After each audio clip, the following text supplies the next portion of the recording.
until everyone else is ready. Everyone ready? Yeah. Paraguay. Paraguay overthrew the Spanish in 1811, and it took them 180 years to actually make a real constitution. They built a constitution when they first got in 1811, but in 1992, they set up a democracy system, much like the United States. Before that, it was much more of a dictatorship, and you'll learn that later as I go on. And it means water that goes to water, which is really weird for Paraguay because it's landlocked.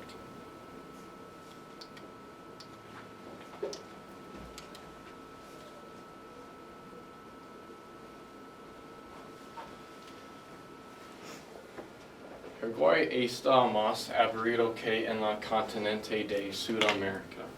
El país tiene poca está orgulloso. Paraguay tiene una historia llena de corrupción. Los ciudadanos están más malhumorados que en el mundo. Los cines muestran películas pornografía. El país tiene poca edificio historia. Las solas dos cosas interesantes Paraguay tiene es el Chaco y hidroeléctrica de Itaipu, pero ambos son compartidos. Si tú vivas en cualquier otra parte con el mundo, no vivas a Paraguay. Is it on the side? Is No, it it might on? not be on.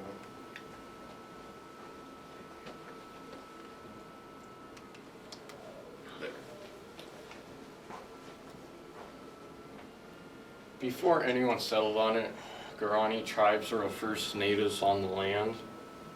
And when it won its independence in 1811, it went through a hard time in the 1900s.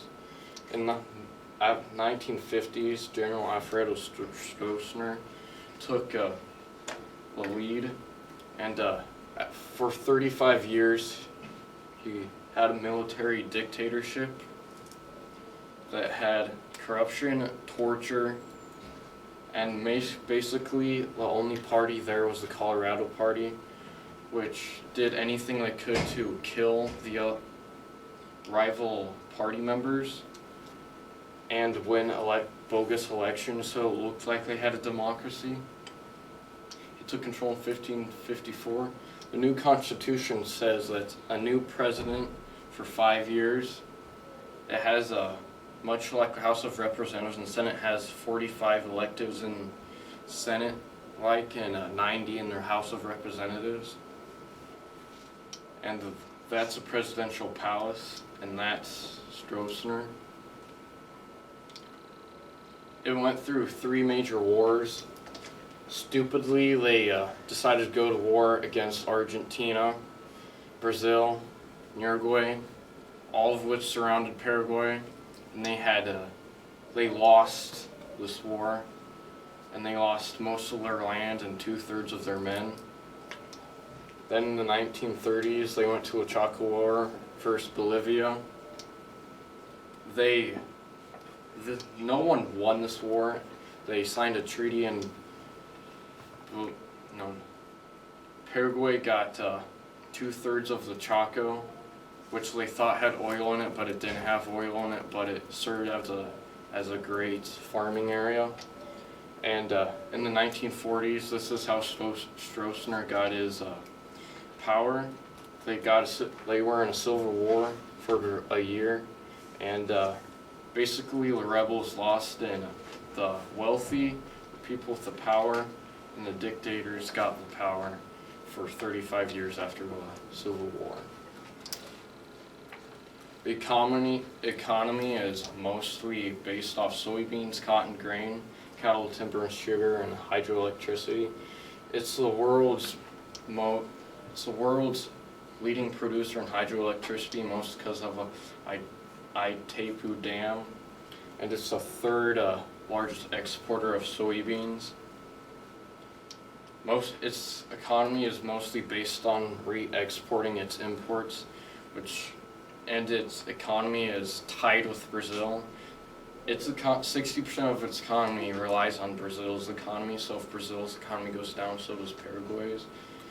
And underground sales support economies such as tobacco, drugs, even computers support the economy, which aren't in world economic.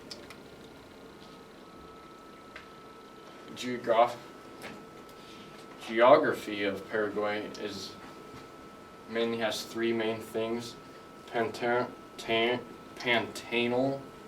is the world's largest freshwater wetland, but it only comes in a little. It's mostly in Brazil. Paraguay River divides Paraguay into two halves, the Gran Chaco and the eastern half. Most of the population lives in the eastern half, and 3% of population lives in the Gran Chaco. It's known as South America's empty quarter because most of Paraguay is empty except for this half. And then the Gran Chaco Boreal, which is the highland of the Gran Chaco, is in Paraguay, and it's mostly used for herding, grazing, and farming. The people of Paraguay are 95% mestizo. They're half European and half Indian, mostly because of Guarani, and 90% of the population understand Guarani, which is one of their national languages. The other national language is Spanish. 97% live in the eastern region, and the literacy rate is 94%, which I literally don't believe, because 94% is higher than United States, England's, and most of Europe's. I think it's a little like communism, like to, how do you say it? Decorate their stats a little, so it makes them look better in the world. The capital, Asuncion, has two major buildings. It had four, but I couldn't find pictures of the other two. Other two was a 17th century cathedral, and the other one was a church that the Stroessner used for his family. But the two pictures I did find was the presidential palace, Palacio de Gobierno, which Stroessner said if anybody looks at the palace, they should be shot. And this is a 18th century house, which this is where they got their independence. There's an alleyway behind the house where a battle took place. Oh, not a battle, a fight took place between conquistadors and the Guarani tribes, and the Guarani tribes won their independence from Spain. The Itaipu Dam is the largest hydroelectricity generation facility in the world. It's shared by Brazil. It's one of the 7 wonders of the modern world, and here's a picture of it at night, and here's an overview picture of it. It's on the Parana River, on the border of Brazil and Paraguay.